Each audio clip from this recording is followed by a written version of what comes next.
Okay, it's the 4th of June. I'm still here with Lauren doing an observation on the post. So tell me what you're doing at the moment, Lauren. Now that everything has got the stickers on, they're all franked, I'm putting them into our out tray, so that they can then go over to the other side where the post is collected.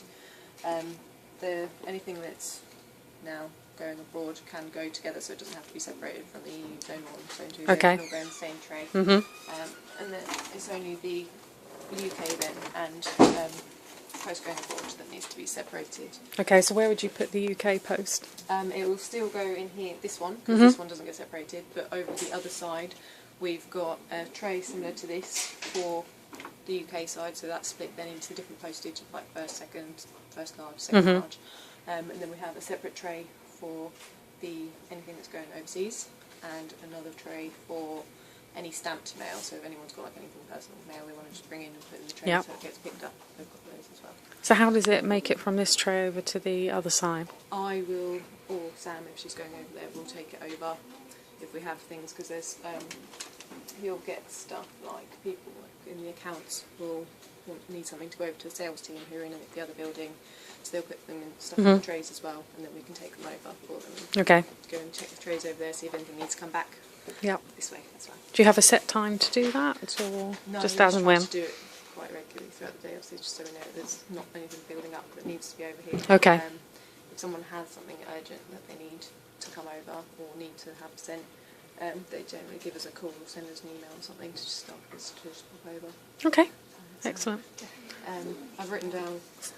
So what will you do now? I've wrote down the different amounts I had of each of the different postal charges. So I'll go on to our postal record. My calculator. So I'll go on the next blank line and put in today's date, which is the 6th. No, probably the 6th one. We shouldn't tend to shorten the magazines just because obviously we've got quite a lot, so MS is the most ship. Renewals. And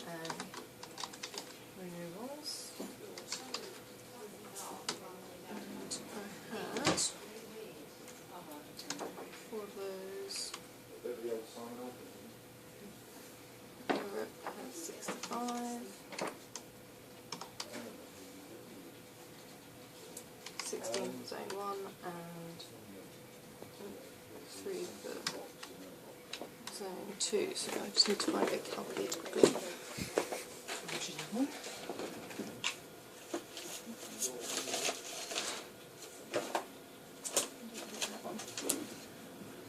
My calculator's over the other side because I've been working over there for a few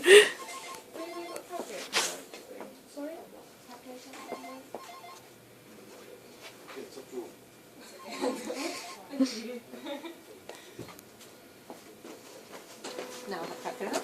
Excellent. So we've got then. So I'll just do 4 times the postal charge for the UK, which will be £1.48. So input that.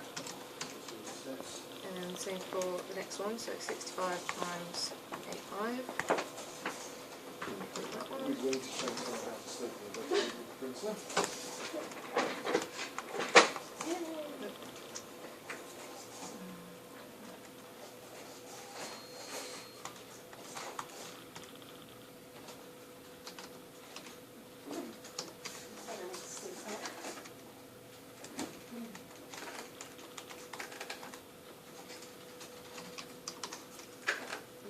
So then that's the in here. It's got the sum then to add up everything in the cells that have got the total charges. So it will then add up. Okay. So we'll add up column K, I, G and E and show you the sum. That's pretty much. They tend to just duplicate it so it's already in that column, so it's ready to go in there. And I think that is all the calculations it actually has on that one, to be honest. Yeah, so then you save that. And it will be then ready for the next person to use. Okay.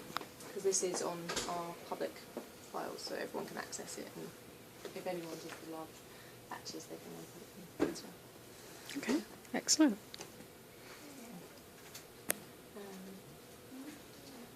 Do you want me to show you the yield report? Sure. Yeah.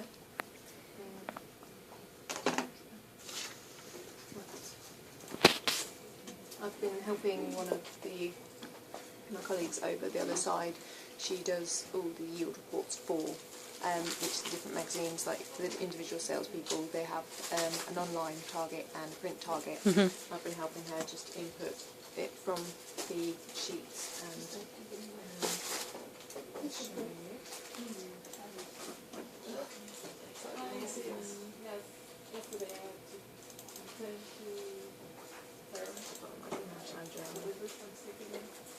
so they've got, this is like each of the individual ones, so we've got the initial of the person and then their reports, and if you go into that you've got then their online and the print one.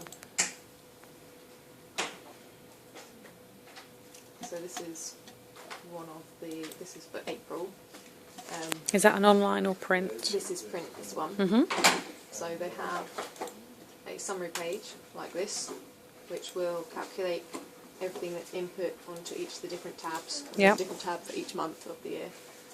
If there's some of the magazines, they will have like a joint month, so like February and March might be 1 month, they only have one magazine for that, so have a joint target.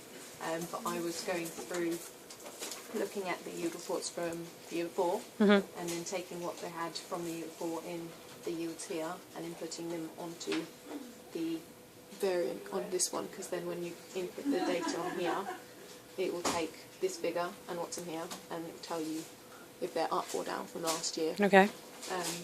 So I was having to calculate each of the individual ones of these.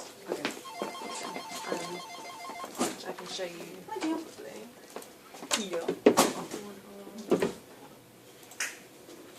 Yeah, so I would have something like this.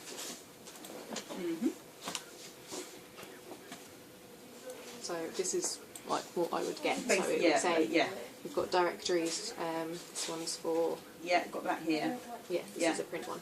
So you've got all the quarter pages, all the half pages, and how much they are. So I have to go through and add up all the pages, how many pages there were, and then add up all the actual amount of those. Right. So Ones they would add that up. we didn't have. And you've I got believe like at the top has the revenue. taken That's care the of. ad You man might figure, just want to double which check. you then have to put in onto the spreadsheet The what here. are? So Right. once you've input I everything haven't you've had anything to calculated, do that, so I this don't know figure where that should normally match is this one. generated If from. Okay. it doesn't, obviously then you've done something wrong, you've got Yep. to check it all again. Yep. One thing I found with a couple of them was when I checked on here, like the covers might be blank, which I found out was because for some reason the sum in here was referring to a different line to the ones in here, so I had to adjust it to actually be on the right line, so it would then calculate really through should the have been Okay. dealt with before, but I might be able to get something sorted by. Do you have a Friday, copy Monday of the latest. an email that you sent to show that you've completed? I've got in here. I've kept all the emails from here, but I printed out one as an example.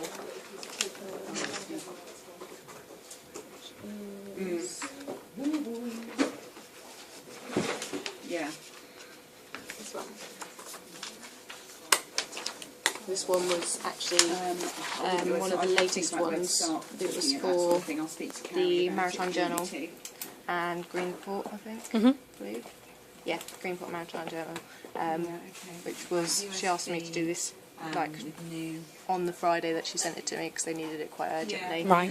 I think I had some of the figures were missing because with our printers, when you send them to print, they store it to that, and I think some of them hadn't come through and been printed, so I didn't have some of the figures, which I had to email her to just let her know that I didn't have the Greenport April figures, and then Maritime Journal were very online ones. I think I sent an And email then to she you actually brought those yesterday. over and There gave them doesn't to me Okay. later on in the day after she was doing a meeting. coffee bar, And then the high. I managed to finish them all on the day and just That is let her up. sorted. I'll let Excellent. her to Oh, know. that's great. I So think this it's is sorted then. her really. just saying like they needed to speak backfill to for the Rob about online I'll for look the Maritime into Journal. They had to backfill, or I had to backfill the February, March and April figures. So it's all everything needs to be calculated for every individual. And for the print, I needed to do the April individual figures, and I think I had to do group one as well for that. And then the green port, I had to do just the online, but for the April figures for that as well, input all those. And when I've done them, I then have to actually save them into these folders. There wasn't anything in these to start with. I had to go into them and individually save what I'd input on here, so Okay. it was then available for the staff to actually Right. go to themselves and update later on. Okay, excellent. I think that's